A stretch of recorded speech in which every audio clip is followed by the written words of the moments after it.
सम्पूर्ण पत्रकारहरूलाई नमस्कार छ है। फेरि नमस्कार। अब आज हामीले प्रधानमन्त्रीसँग तेस्रोचोटि मैले वार्ता गरेँ। तेस्रोचोटि मैले वार्ता गर्दाखेरि म भित्र जस्तो कुरा भयो त्यस्तै कुरा भन्छु नि बाहिर। जस्तो भयो त्यस्तै भन्नुस् ल। कुरा बुझ्नुभयो कि यो महिलै भन्नुभयो होला हैन? मैले उहाँलाई के भनेको थिएँ भने यी सम्पूर्ण मागहरू मेरा माग होइनन्, मेरा पर्सनल माग होइन, कुनै माग पनि। लघुवित्त पीडित, सहकारी पीडित, ब्याङ्कमा कालो सूचीमा परेका, ब्याङ्कबाट लिलामी प्रक्रिया, आज नेपालीहरू 70 लाखभन्दा बढी मान्छे भूमिविहीन सुकुम्बासी भए, कबाड व्यवसायी भए हैन? आज सडकका किनारमा मान्छेले मकै पोलेर चाहिँ नि पेट पाल्छु भन्न पाएन। यी यावत विषयमा छलफल भयो र मैले उहाँलाई पटक पटक पनि झकझकाएँ प्रधानमन्त्रीलाई। तपाईँलाई नातिसँग बस्न मन छैन?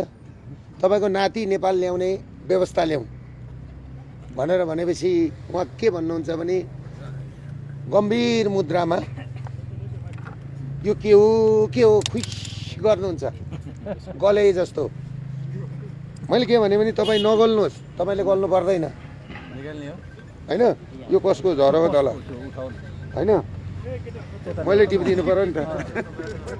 यो कसको झरो? यो डन्डी होइन? अनि त्यसले गर्दाखेरि तपाईँहरूले के बुझ्नुहोस् भने नि मैले गम्भीर तरिकाले कुरा राखेँ। यी मुद्दा तपाईँका पनि होइन, यी मुद्दा मेरा पनि होइन, यी मुद्दा देशका हुन्, नेसनलका हुन्। त्यसले गर्दाखेरि अब जेएनजीका भाइहरू कता जानुभयो? जेएनजीका भाइहरूले राम्रो कुरा राख्नुभयो। उहाँहरूले पनि के राख्नुभयो भनेदेखि सोडारी भाइले तपाईँहरूलाई हामीले जेएनजी आन्दोलनबाट यहाँ अर्काबाट सरकार खोसेर ल्याएर तपाईँहरूलाई दियौँ, तर ती मान्छेहरूलाई तपाईँहरूले पक्रेर ल्याउन सक्नु भएन भनेर भन्नुभयो। र आज हाम्रा जेएनजीहरू 1100 जेएनजीहरू चाहिँ आज थुनामा छन् भाइ बहिनीहरू। तपाईँहरू सरकारमा हुनुहुन्छ भनेपछि यो तपाईँहरूले गर्न खोजेको के भनेपछि मैले पनि त्यही कुरामा थपेर तपाईँहरू उनीहरूले खोसेर ल्याइदिएको सरकारमा बस्ने अनि उनीहरूलाई नै थुन्ने भन्ने हिसाबले मैले कुरा गरिदिएँ। र उहाँहरूले के भन्नुभएको छ भने हामीलाई आइतबारसम्मको समय दिनुहोस्। आइतबारसम्मको है कुरा भन्नुभयो कि आइतबार पनि आइतबार हामी सकौँ, सही गरौँ दुई पक्ष बसेर, र सोमबारको क्याबिनेट छ त्यसबाट हामी पास गर्छौँ। सकेनौँ भनेदेखि हामी आइतबारको दिन सकेनौँ भन्छौँ भनेर भन्नुभएको छ। हाम्रो पनि भनाइ के हो भन्दाखेरि यी हाम्रा निजी मामला होइनन्, देशका कुरा हुन्। त्यसले गर्दाखेरि आइतबारसम्ममा सकौँ। आइतबार तपाईँहरूले सक्नु भएन भनेदेखि हामी सोमबारदेखि एउटा पक्षलाई रुवाएर अर्को पक्ष चुनावमा जान पाउँदैन। नेपाल सबैको साझा हो, एउटा पक्षलाई रुवाएर अर्को पक्ष चाहिँ चुनावमा जान पाउँदैन भनेर हामीले पटक पटक भनेका छौँ।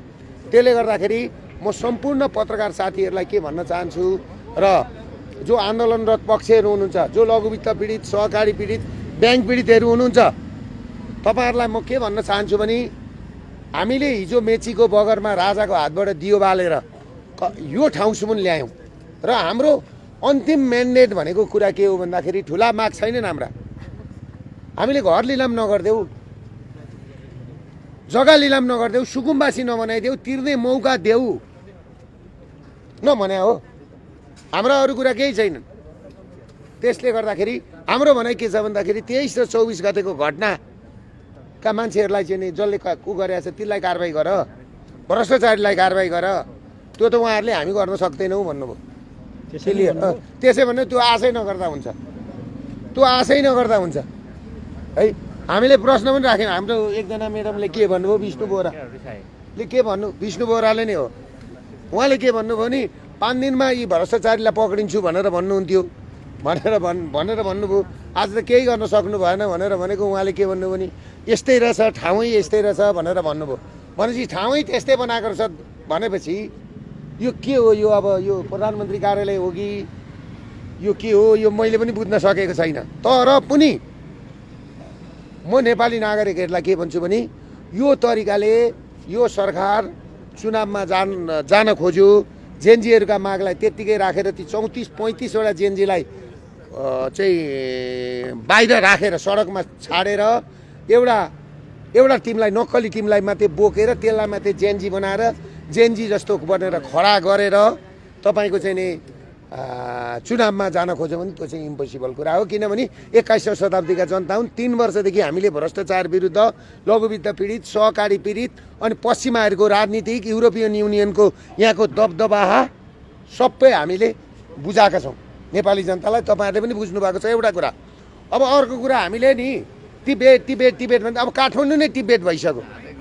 काठमाडौँ नै हो कि होइन? पाकिस्तान भन्थ्यौ नि, अहिले नेपाल र भारतको बोर्डरमा रोहिङ्गाहरू आएर, मुस्लिमहरू आएर पाकिस्तानै भइसक्यो नेपाल र भारतको बोर्डर, हो कि होइन? त्यसले गर्दाखेरि सबै नागरिकहरू, सबै नेपालीहरूको अस्तित्व रहने कि नरहने भन्ने मुद्दा हो।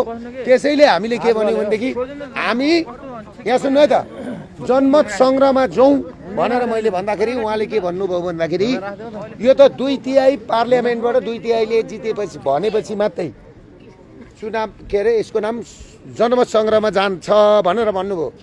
अनि मैले के भने त्यसो भए त 2/3बाटै प्रधानमन्त्री पनि बन्थ्यो नि त। तपाईँ चाहिँ कसरी बन्नुभयो त प्रधानमन्त्री? तपाईँ जुन बाटो बन्नुभयो त्यही बाटो जाउँ न जनमत सङ्ग्रहमा, हो कि होइन? कुरा त सिधा छ नि त। अहिले त कुनै संविधान लागू भएको छैन यहाँ। तपाईँहरू खालि अनि संविधानको किताब किन पल्टाउनुहुन्छ? संविधानको किताब पल्टाएर त यहाँ नेपालीले न्याय पाउँछन् त। त्यसले गर्दाखेरि उहाँहरूलाई हामीले गम्भीर रूपले भनेको छौँ। उहाँहरू पनि गम्भीर रूपले अगाडि बढ्नु भएको छ।